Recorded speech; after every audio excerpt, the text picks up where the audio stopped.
I would like to introduce two representatives of an important organization, Law Enforcement Against Prohibition, who are doing really important work to end the prohibition of cannabis and bringing it from the perspective of law enforcement. So I'll ask to come up now, please, Stephen Downing, come up front, and Diane Goldstein, come on down here.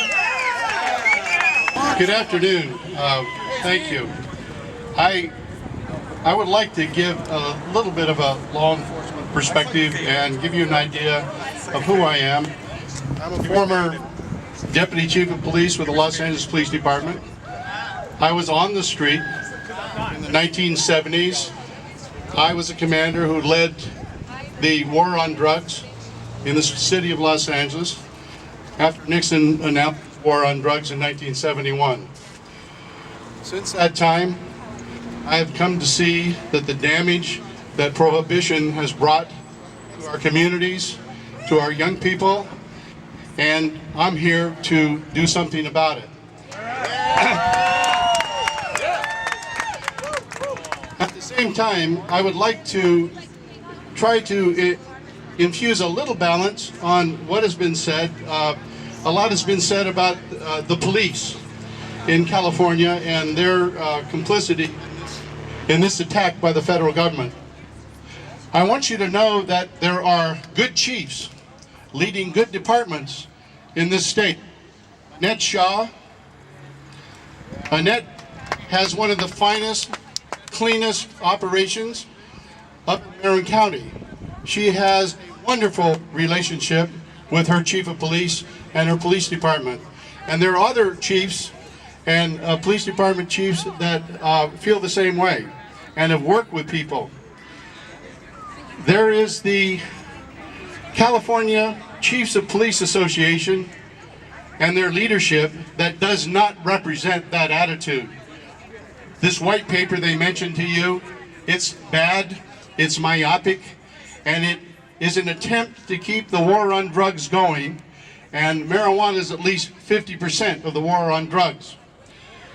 Today, I would invite all of you to go to the Huffington Post website, where this morning I had an open letter published to the chiefs of police and sheriffs in California. In that open letter, I asked them to tell the federal government no. I asked them to exercise their authority. They have no obligation whatsoever to enforce federal law. I asked them to work with the medical cannabis community and do not join with the federal government in their attack on the people of California. I suggested to them that instead of listening to their smile-minded city councils in some cases, instead of listening to the hired guns who are their city attorneys in many cases, and instead of listening to sheriffs like Lee Baca, who accuses us of smoking something every time we oppose this kind of tyranny, I suggested to them that they recognize that in 15 years, the sky has not fallen in California. I asked them to recognize that their sworn duty, when they raised their right hand and took the oath of office, their sworn duty is to acknowledge and support the laws of the state of California and the Constitution. And if they are doing anything to impede the implementation of Proposition 215 and the bill that has followed that, they are not accommodating their oath of office. So let's work with our chiefs of police. Let's tell them that we expect them to honor the law in California and work to make that law successful, and to opt out of any cooperation with the federal government on this issue. Now, one thing the federal government has done, you've been told the litany of property seizures, moving on rentals and whatnot. One thing that wasn't mentioned this morning is that as a part of this assault on the people of California, the U.S. Attorney's Office has also, and the White House, has also seen that an additional $72 million be handed to California law enforcement in order to help them out.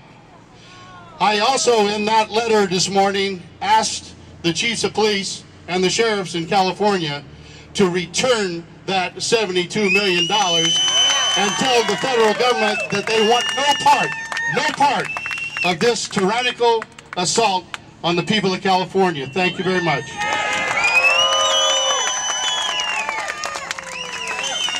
Thank you, Chief Downing. My name is Diane Goldstein. I'm a retired lieutenant from Redondo Beach Police Department. I have served almost 22 years as Chief Downing was. I ran a gang unit, I ran a narcotics unit, and what I saw after 21, almost 22 years is that the war on drugs is a failure in totality. Change is difficult for law enforcement, and I call law enforcement to accept change just as law enforcement was forced to accept black officers, female officers, and other officers. This is just as much of an issue, and we have to start viewing it from that standpoint. I would like to see I did a calculation based on some numbers from Cato. The state of California, roughly with prison costs, administrative costs, judicial costs, law enforcement costs, probably spends over $1 billion in the enforcement of marijuana laws. I would love to see that $1 million go into appropriate scientific research that public policy should in fact be founded on. And what I want to say to not only the patients here and to the collective owners and the dispensary owners is we need to normalize this movement. Yes. The people in this movement look like I do, look like Chief Downing looks, and it's not the fearful person that our politicians and our law enforcement leaders have demonized. So what I ask for you is LEAP is a nonprofit organization. Anybody can join. We don't ask you for money. Go to our website, www.leap.cc. Well, that's not the LEAP one. That's the Regulate Marijuana Like Wine. And we can discuss that in just a few minutes privately. But it's time for us to appropriately regulate. And by appropriately regulating, we will add a level of protection to medical patients and collectives. And it's time for us as citizens and a grassroots efforts to force our politicians to do their jobs, because the reason we're here is because our politicians, with the exception of a few, did not do their jobs and did not appropriately regulate and protect your rights. Join LEAP. Thank you. Thank you so much.